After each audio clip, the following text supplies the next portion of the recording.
Okay, so perhaps I can start by just throwing this question to the group of you. What are some of the considerations that have been in the forefront of your mind as you revisit this work to share it with an audience again? Who'd like to start by answering that? Zihan would like to.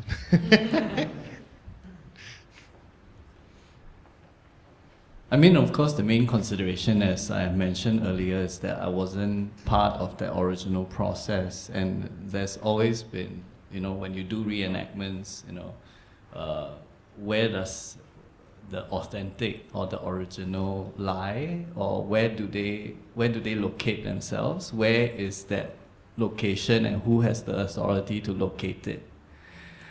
So of course there's the difficult thing, and of course legitimacy and illegitimacy. Are you allowed to do it? Are you permitted to do it? Now that he's passed on, who is to speak for him? How is someone supposed to speak of him?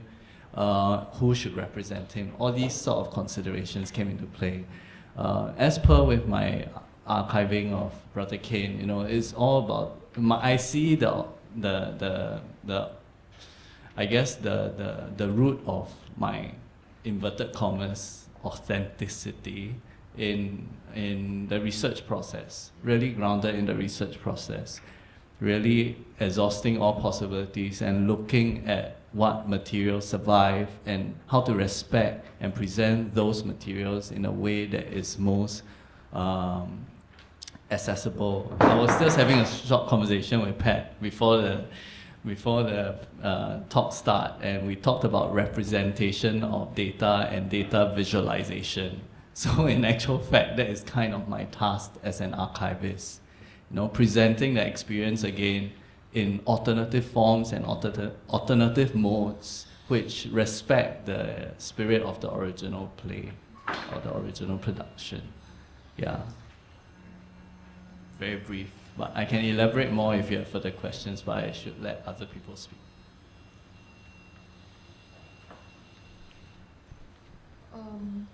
Well, I guess mainly the thematic focus, because I felt that the narratives it went on different tangent in the first showing, and it's very it's very dramatic. The stories and that. So for me, at the present moment, I'm really questioning drama and performance, that can theatre, how I want to experiment and try making a theatrical experience, and less focus on the narratives and stories. So that's one thing I'm really looking at now. For us, as Yingxuan, as Joe mentioned, Mosaic was actually a lit-up commission, so it was tied to a kind of strict budget. It was also tied to a specific space that was smaller. So I mean, these are some of the concerns that we had. And so now we have Fringe, we have a much bigger space, a bigger audience, a different sort of audience as well. So that's what we have to bear in mind as well.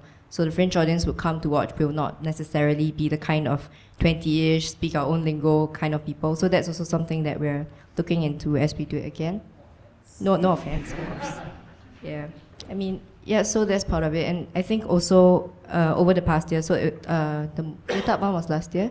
Yep, so over the past year, we've also had different sorts of things that we've grown interested in. I mean, I'm still a young director, right? I mean, he's also pretty young playwright. So I mean, I think when we do restagings, to me, it also kind of marks where you are right now. So right now, I'm a lot more interested in the visuals, a lot more interested in blockings, in the use of space, in an abstracted kind of repeated yet mutated gestures. So that's also what we're exploring and where we are right now.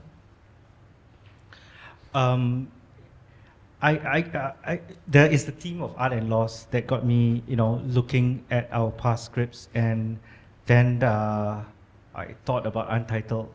I've been avoiding that for a long time because it was so well done that to pick it up and to reimagine it, it might be too difficult for me, too much of a challenge, and rather do a new work. Then I was thinking, it's an open text, you see. It's open text, and something that I feel challenged at the moment. And also a different kind of relationship, because when Harish and myself, when we create works over the 27 years, we both are in the same room. And since now the plays have been staged at many places, established and published, so can I approach it, as a published text? And Harish not being in the room, so that I can just have my time with my concept and the actors. And so that became very attractive for me. And the challenge is not to change the script and to see how to reconcile the vision with the script, or explore and interrogate the tensions that can resolve or cannot resolve, or can't resolve, yeah. I think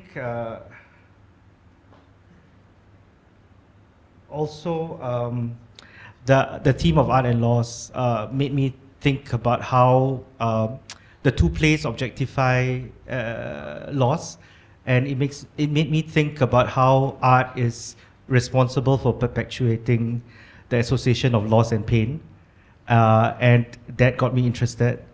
And then the cast came in. That was all the initial considerations, and then the cast came into the picture, and suddenly Untitled Cow was not a monologue. I invited Bunny Heikel, who's the sonic artist, to be with Shada Harrison, who's physical trained, who's an actor with physical physical skill sets, to kind of spar with Bunny. And what got me interested is to look at the relationship of the husband and wife that is so close, and the grief because of departure, but then that's explored in a kind of a foreign site because it's a cow, and that whole tension between how do you explore two human beings in a relationship in a cow?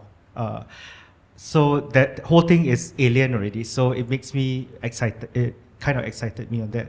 And Untitled Woman, Harish suggested, why don't we call Edith, invite her to work with it. And it's interesting in the social...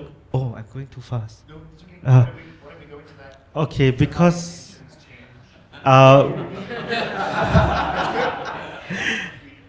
it was interesting at that time where it was...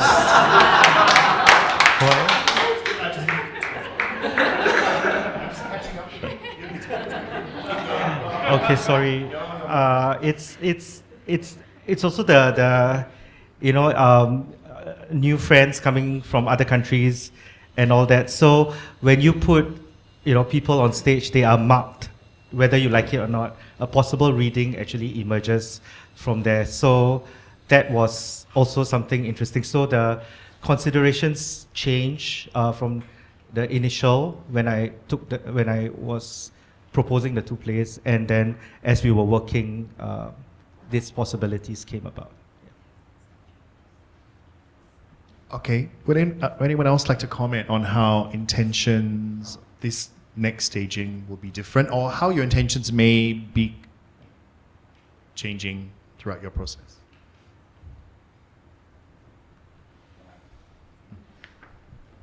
I feel somewhat like I'm at an academic conference, which is great because I've been out of school for so long.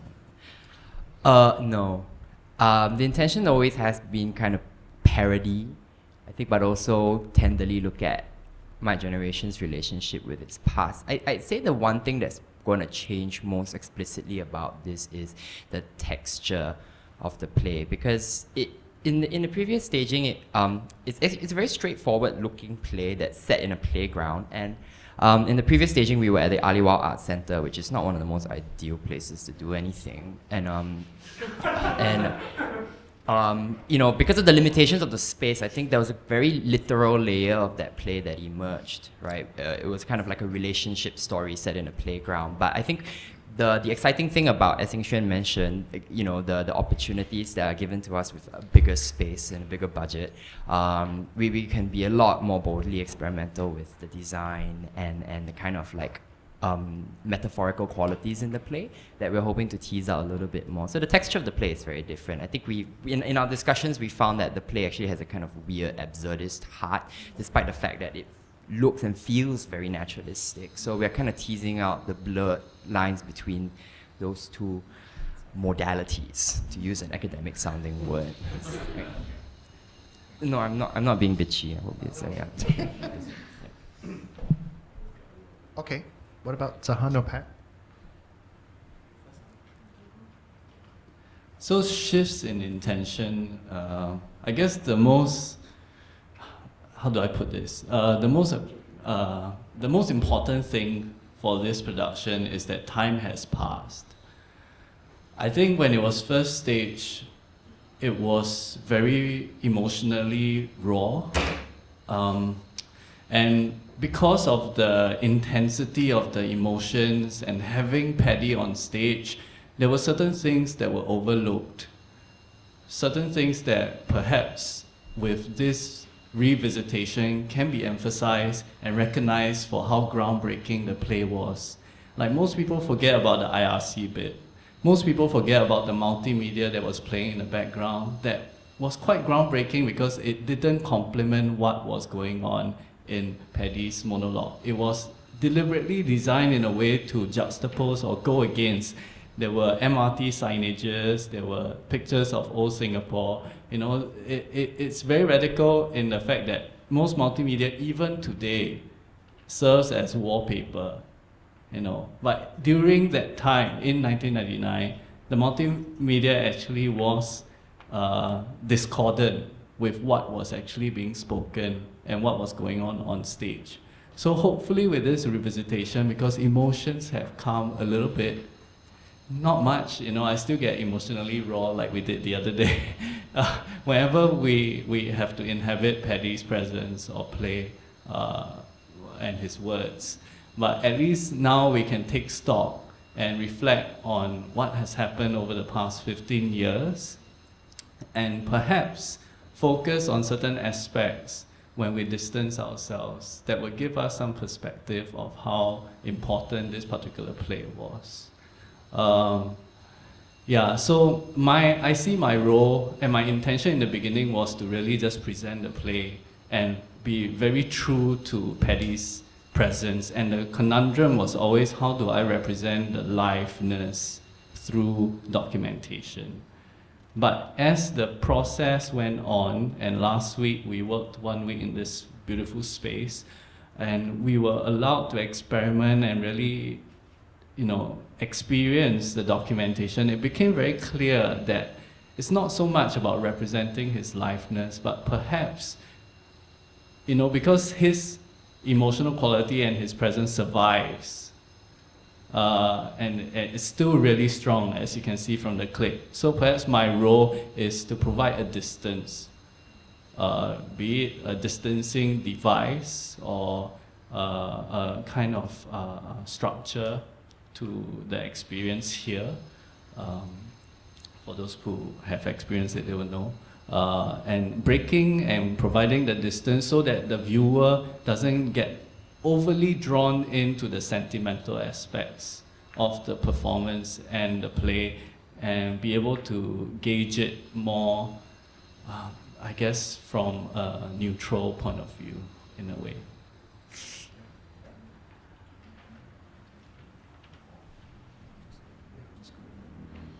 Yeah, I mean, I think in terms of intention, I feel like instead of a distancing, like what Zihan was talking about, I'm actually curious about if I'm using the narratives or story as a block, because I'm not a writer and writing the stories got really stressful. And then I thought maybe I can just zoom into the body, and I really started to question the sense of drama and performance. So I started trying out staging performance, performative walking in site-specific places, and experimenting with just idea of performance versus dramatic storytelling.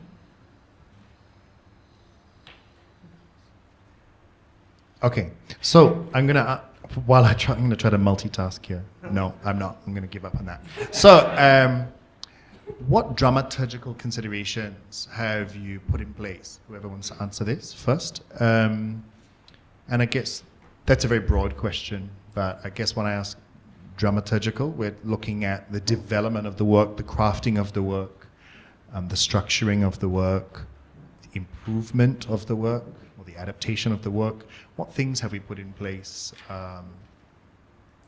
in our writing, in our research, in our rehearsal process? It could even be like working relationships as well between writer and director, or in some cases we do have a dramaturg in the creative process. I'll just hop on there. I mean, I've got a dramaturg for this current showing. I'm working with Chen. And it's interesting to have another, because I guess these are questions where because I'm creating my own material, is straddling the pool of creative pool as well as critical thinking. So it's, and as well when it's such a body, how do I put it, a phenomenology kind of discovery and representing that, it can get a little bit indulgent too. So it's good to have, I'm working with Chuan now, where he will come in and sit in for rehearsal or just look at how do the text and the images match up together. For Joe and I, working together is, much more an informal sort of dramaturgical process. We're friends, so we talk about things and sometimes we bring it up. And part of this freedom, I think, for us is to dream things up, is to explore every possible direction. And then, you chase it down to its logical extreme, and if it doesn't work, then fine. And also, it's just this ongoing conversation, and then once in a while you hit on something good, or you manage to narrow down to something that works, and then we just go in that direction.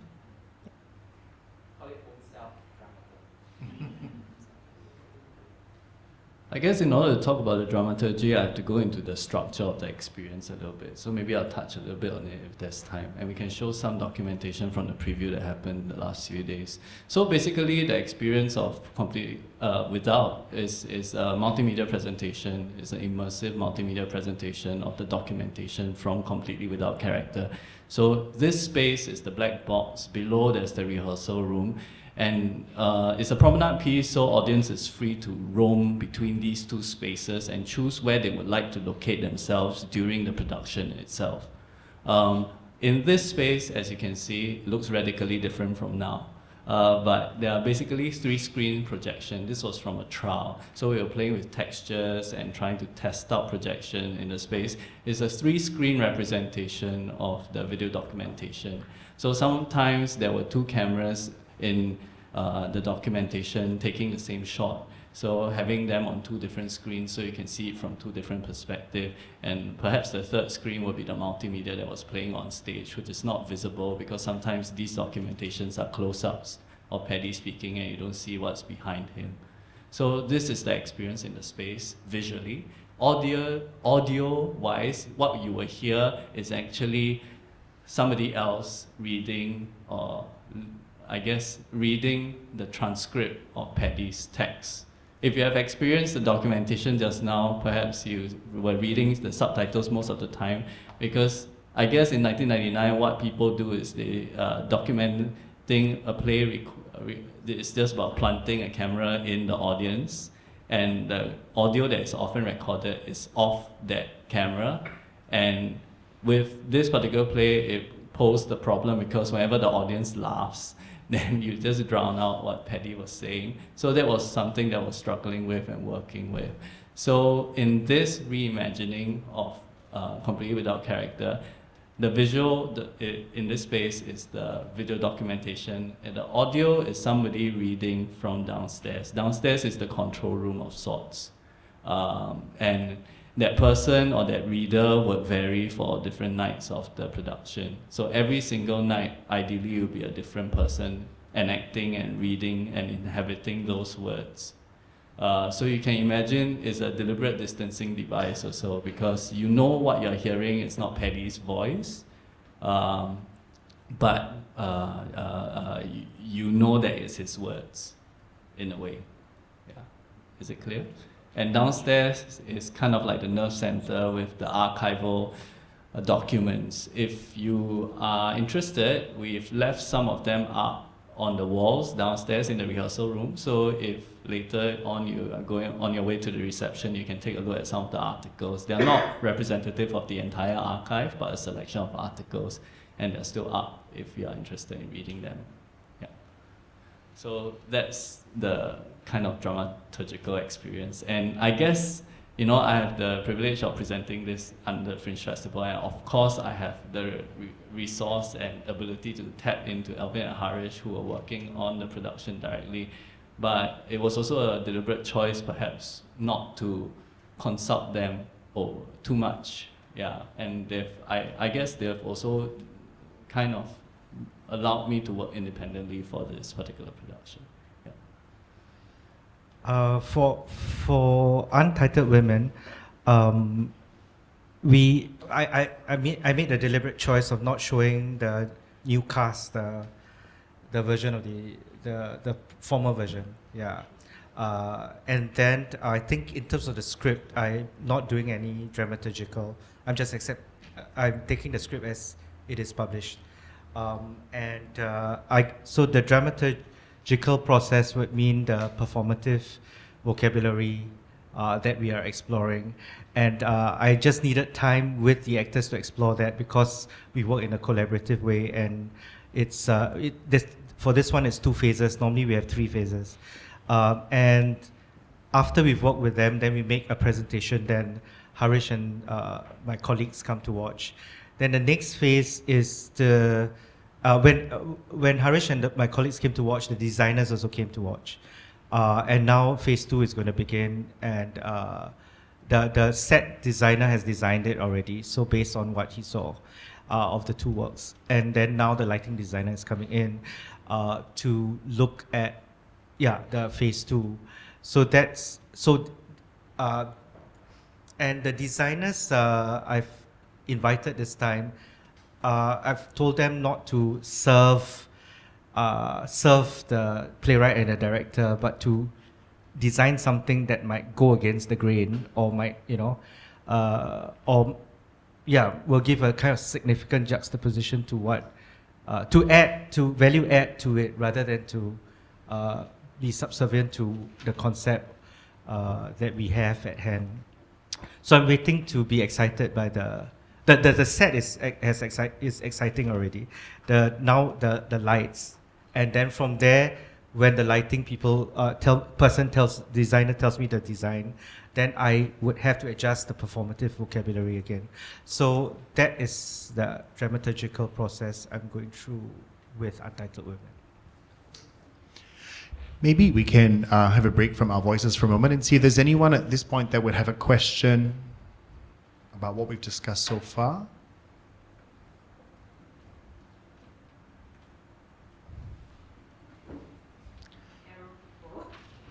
Don't shy. Here we go. Thank you. Hi, panelists and writers or art creators. I want to ask a question about your process thinking in terms of coming up with art. Do you get inspired by experiences like what you said about the daily, like walking or like eating or like conversations? And personally, I'm a writer, so I'm curious, how come we all like to use single or minimal characters on stage? Or what is the criticism against narratives instead of why are you criticizing story telling on the stage instead of just using conversations or simple elements? And how do you resolve writer's block or idea block when you are creating a piece? Thank you. She walks. Thank you. So there were a few questions there. Who'd like to respond? Well, I think I would like to respond to the narrative and story bit. I mean, I love stories and I think it's really important. But I think I am also working within my own abilities and accepting that, okay, I'm better at some things, and some things I'm better with words, but maybe telling a story that's not my ability, so that's painful. And I feel so, I'm personally, I'm not dismissing stories, and I think theatre, as long as it captures you and it brings you to a different place, it serves its purpose. But also I feel that, well, through theatre history, there's so many ways of using the form, and when we are in the space of a theatre, what other ways are there to play with this space and interact with this space with audience other than a story? But I love stories. Yeah, that's my take. Anyone else want to respond? I agree with Pat. I think stories are your basic ingredients of theatre making, whether it's with a monologue or two people, or a huge number of people on stage. I think when we come into like disruption of narrative, and looking at other devices like other strategies like image structuring, instead of going to the literary. So because theatre is no longer under the literature department, it's sorry, yeah. I guess it's I don't know. Correct me if I'm wrong. It's an American phenomenon or European. I'm not sure. But in NYU, it's taken out and put into performance studies. So you have your non-literary devices involved as well in the way we tell stories. So it's a kind of revisioning of how stories are told. And in that sense, there are stories still. It's just that it's not told in a Shakespearean way. The metaphors are not necessarily literary. The metaphors could be visual, multimedia, brought across in different ways. So that kind of, because the environment has changed also, technology, and theatre embraces things along the way. So I think the strategies of storytelling change. But that's not to say that we devalue your straightforward story. We do have plays that we present in the Fringe as well that could be pretty straightforward as well. It shouldn't be seen as less, but just different.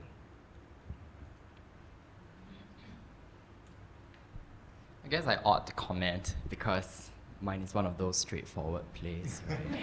And I think I know where you come from because I often feel like I have to apologize for that, which irritates me.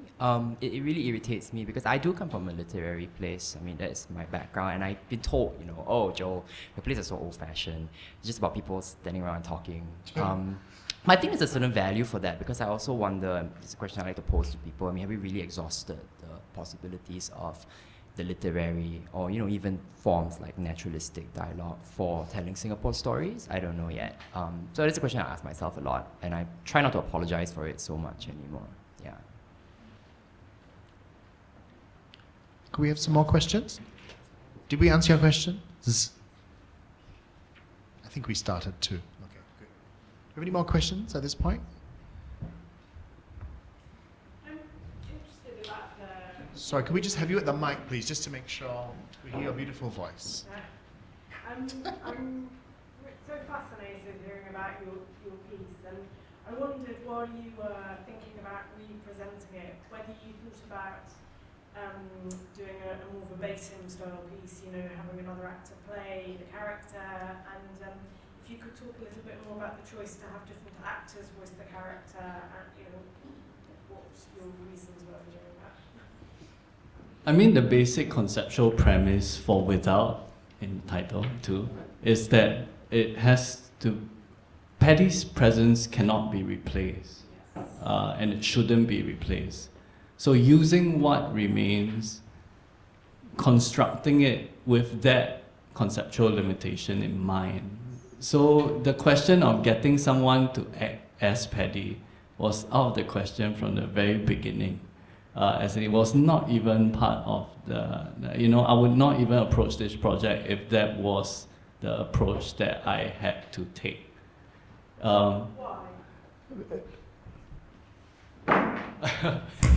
Because as you can see from the video documentation, he has a very unique personality and presence. And I don't think it's about getting someone to imitate him. And even if someone successfully imitates him, the whole context, what does it mean? Who is that person? How does he or she perform? I think for me, it's pointless in a way. It was more important to hear his words and to experience his image in a way. But by having different people voice it, you are distancing from him. You're keeping his image, but making it universal, I assume, by...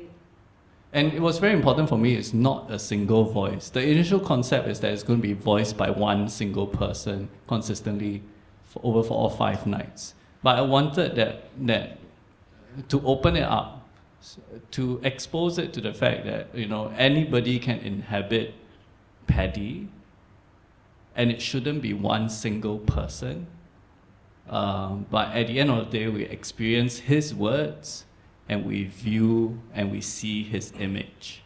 I completely see what you're saying, and there's a part of me that completely agrees, but there's also a part of me that questions, because it was, even that little clip, it was so powerful and so moving, and it was his words and his visions, you know, opinions, and to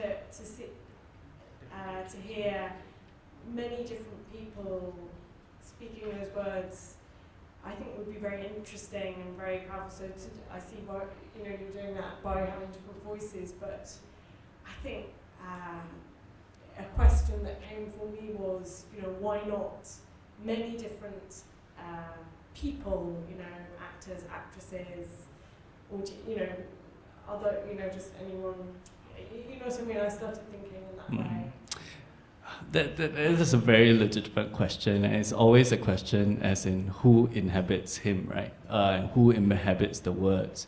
The 5 individuals are not casual selections, and it's perhaps a thing that I struggled with most. You know, should they be people who have no personal affiliation with the play or Paddy himself? But at the end of the day, I decided, because of the structure, and perhaps it's too much to go into precise details at this point in time, but I decided to choose 5 individuals who are somewhat affiliated or working with Paddy or have experienced this play in a certain kind of context. And part of the structure is, of course, in the middle there's a Q&A, and for this conceptual premise to work in this reimagination, the Q&A would be with the reader in a certain space, and in another space you have the option to hear the original Q&A with Paddy. Yeah. So in order for the reader to make sense within the Q&A context, he or she has to have some personal experience with this particular play. Yeah. So, thank you very much. It sounds really wonderful. Thank you. Thanks for your questions. Do we have some more questions? We've just got a few minutes left for the formal interaction. Go ahead. I agree with what she said. I was thinking of proposing to Zihan, like, is it possible that you use different people, let's say if different sections or different stanzas of the play, to read out Paddy's speech? Is it possible? Is this a proposal or suggestion? And another thing I was curious is, there's a theme, is it, for the Fringe Festival, and does the Fringe Festival follow the theme each year? Or it uses the idea or concept of their work to explain the theme? Okay, let me answer the second question first. So for the Fringe Festival, we come up with a theme first, and then artists propose works that connect to or respond to that theme. Or as a Fringe team, we approach artists to invite them to work with us in the festival if we see a work that has a dynamic relationship with that theme. Yeah. First question though. I mean, for me, it's always about logistical issues also. You know, that's something that we haven't talked about yet. You know, definitely there's a lot of potential in asking a variety of people to respond and to be part of this experience, but also where do we limit, how do we draw the line, and so on and so forth. So I guess the choice of having specific readers for each night is part of that logistical limitations. Yeah. But another thing that I want to bring up, because we Alvin actually brought it up, and it was very important. And there was this section on societal context. And Alvin mentioned briefly that a few years ago, and there are some policy, people interested in policy in this room, perhaps it'll be relevant, is that the idea of a reenactment or a reimagining of a Singaporean play was actually one of the clauses in NAC to not allow you to have the grant or something like that. So if you are being evaluated for a grant, the fact that it's a reimagining or a revisioning of a previous play actually discounted you from getting the grant, or it's one of the clauses. Perhaps Al wants to talk a little bit about that. No, it's just that you won't get the grant when you apply for a restaging. That was in the past.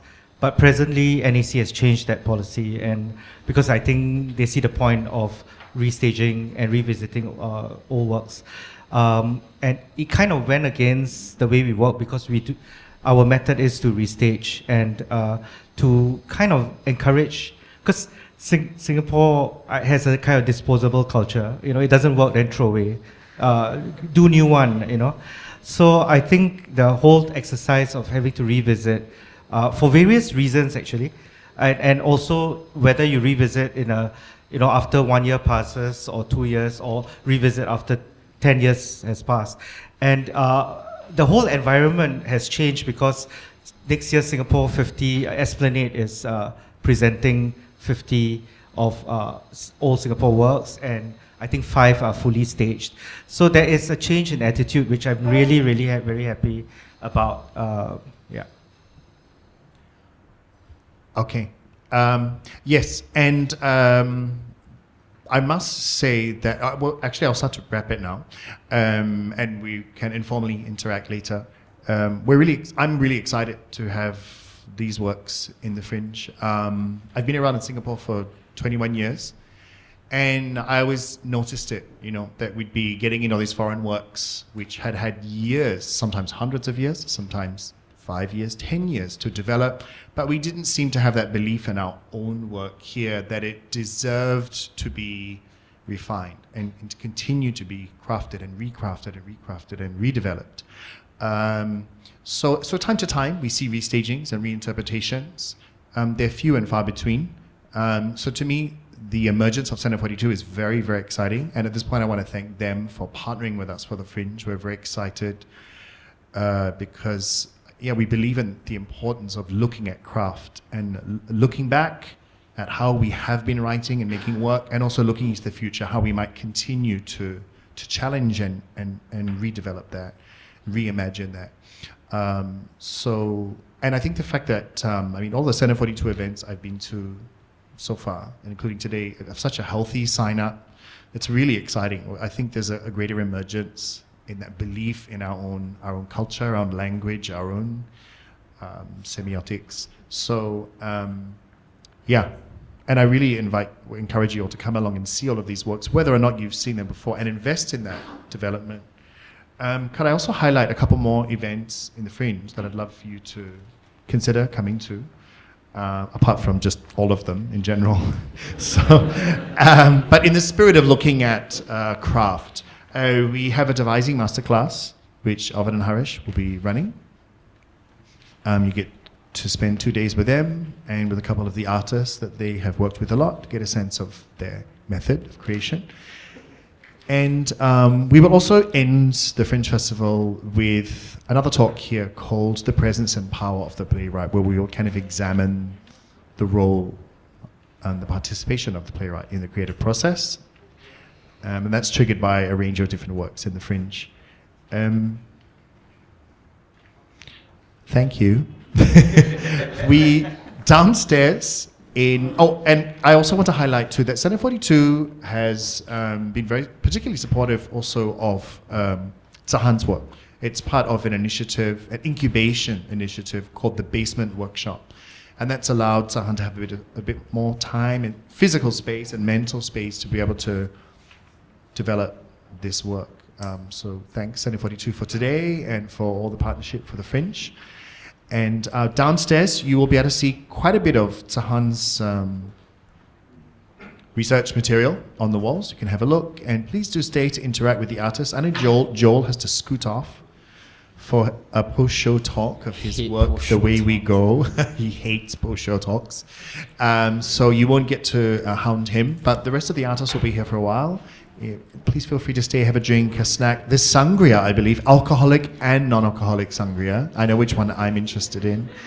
And you guys can have the other one. Thank you for everyone behind the scenes helping today. Thank you to Jessamine, and thank you. Have a lovely afternoon.